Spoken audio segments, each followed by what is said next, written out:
Hello friends, welcome to my another meal vlog. কেমন আছো তোমরা সবাই? আশা করি ভীষণ ভালো আছো। গতকাল গণেশ পুজো থাকায় আমরা চলে গেছিলাম পাড়ার এক গণেশ পুজোতে। এটা অ্যাকচুয়ালি একটা পাড়ার বাড়ির পুজো, তো সেখানে আসার পর দেখলাম গণেশ ঠাকুরের আরতি চলছে। আরতি দেখতে কার না ভালো লাগে, আমার তো ভীষণ ভালো লাগে।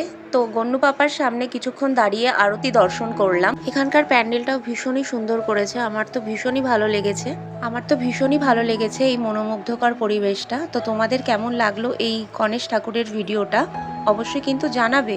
আমাদের পাড়ার এই বাড়িটাতে প্রত্যেক বছরই এই পুজোটা হয়, কিন্তু কোনো বছরই আমার আসা হয় না। বিকালবেলা হঠাৎ করেই মনে হলো আমি এবার যাবই এবং এই পাড়ার ঠাকুরটা আমি দর্শন করব। সঙ্গী ছাড়া আমি আবার চলতে পারি না, তাই একজন সঙ্গীকেও জুটিয়ে নিলাম।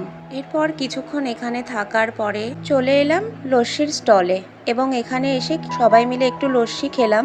লস্যি খাওয়ার পরে চলে এলাম খাওয়ার প্যান্ডেলে এবং খেতেও বসে পড়লাম। মেনুতে ছিল অনেক কিছু, যেমন কড়াইশুঁটির কচুরি, চানা মশলা, ভাত, ডাল, ফুলকপি রসা, পনিরের রসা, চাটনি, পাঁপড়, মিষ্টি। টাটা।